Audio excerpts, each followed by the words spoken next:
బాగా ప్లాంట్స్ గురించి బాగా ఉన్నప్పుడు నాటుతారు. నాటినప్పుడు ఏదో ఒక దానికి బొప్పాయి కాయ కానీ ఏదో ఫ్రూట్ ప్లాంట్ వేస్తారు.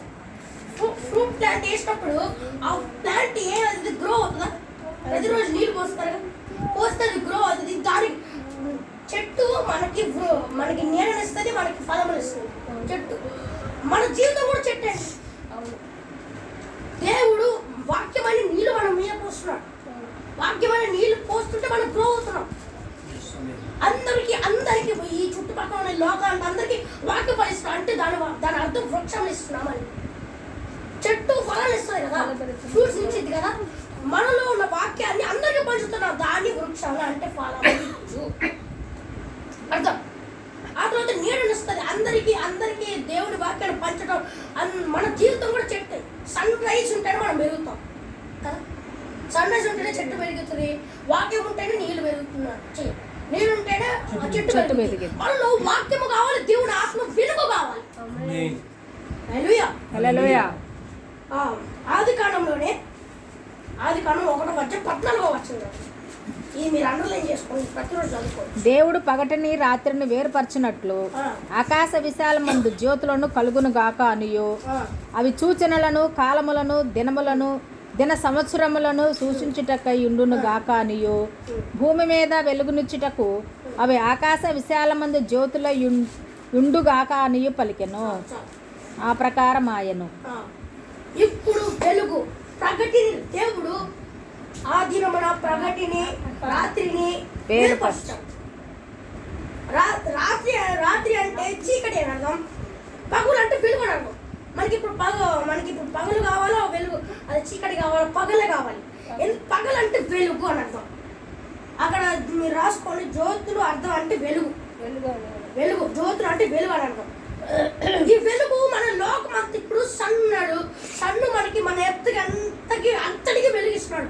అలాగా మనము లోకం అంతటికి వెలుగుగా ఉన్నాం గాక. ఆమేన్. హల్లెలూయా హల్లెలూయా.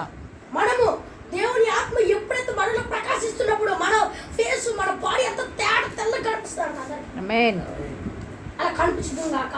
ఆమేన్. లోకం అంతటికి సన్ను ఎలాగైతే వెలిగిస్తున్నాడో దేవుడు అందరికి వెలిగిస్తున్నాడు, కానీ అందరు చీకట్లోనే ఉండిపోతున్నారు.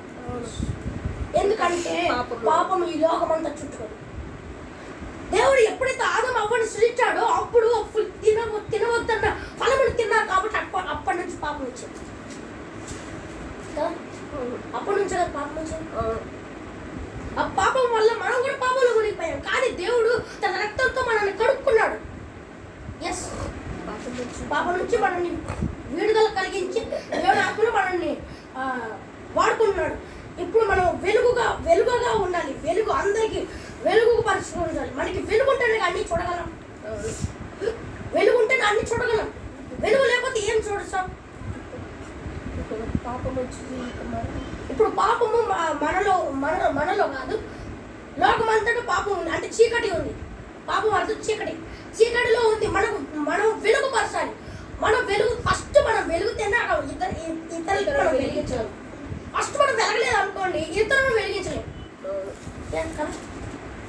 ఇప్పుడు వెలుగు అనేది సాదృశ్యంకి దేవుడు వెలుగు సాదృశ్యం దేవుడికి. ఎందుకంటే దేవుడు పగటిని రాత్రికి సపరేట్ చేశాడు. చీకటి అనే రకంగా సాతాను. మనం ఇప్పుడు దాకా చీకటి దేవుడు మన రక్తంతో కడుక్కున్నా కానీ పాపం చేస్తున్నామా? పాపం చేస్తున్నాం. కొంతమంది చేస్తారు అంటే వాళ్ళు చీకటిలో ఉన్నారు అని అర్థం.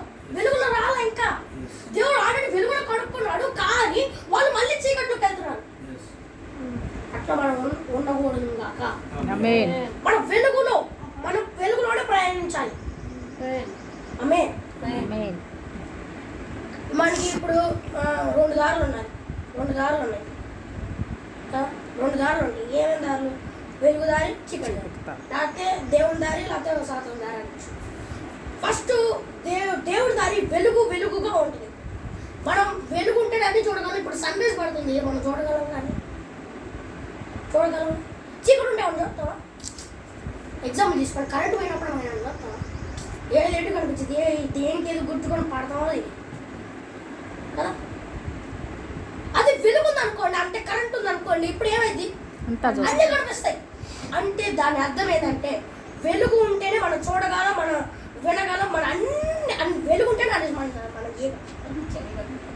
మనలో ఇప్పుడు వెలుగు ఉందనుకోండి ఇంకా ప్రకాశవంతంగా మనం దేవుల్లో ఉన్నాం, ఇంకా వెలుగుగా ఉన్నాం అనుకోండి, దేవుడు మనల్ని దీవిస్తాడు. వెలుగు మనలో ఉండాలి, మన ఆత్మలో ఉండాలి, మన దేహంలో ఉండాలి వెలుగు. చీకటి అనేది మనం ఇంకా వదిలేయాలి. చీకటి ఉంటే మన గుండె ఒక రాతి గుండె లాగా ఉంటుంది. చీకటి ఉంటుంది. ఒకవేళ అదే పాపం, ఒకవేళ దేవుడు వెలుగు ఉంటే మన గుండె జస్ట్ మాంసంలా ఉంటుంది, మెత్తగా. అంటే దాని అర్థం దేవుడు లేకపోతే మన జీవితం లేదు. దేవుడు లేకపోతే మన జీవితం లేదు కదా. దేవుడు ఉంటే మన జీవితం, దేవుడు లేకపోతే మనమే బతకలేదు. ఎందుకంటే దేవుడు మనల్ని చూపించాడు కాబట్టి. దేవుడు అపవాదంలో ఒక శాపం పెట్టాడు. ఏమో తెలుసా? ఏదైనా తోటలోంచి బయటికి పంపించి ఇంకోటి ఏంటంటే నువ్వు మట్టి నుంచి తీయబడ్డావు, మళ్ళీ మట్టిలోనే కలుగుతావు అని చెప్పాడు. కష్టపడి శ్రమించి మన జీవితం ఇప్పుడు అందరూ చూస్తున్నాం. మనం మట్టిలో ఈ భూమిలో నుంచి లేకపోతే మన భూమిలోకి వెళ్తాం కదా. మనము మట్టిలాగా మన మట్టి అంటే మట్టి దేహం, మట్టి మళ్ళీ మట్టిలోంచి కలుస్తాం. దేవుడు ఆ శాప పెట్టారు. ఇంతకు ముందు వాళ్ళు పాపం చేయకముందు మనకి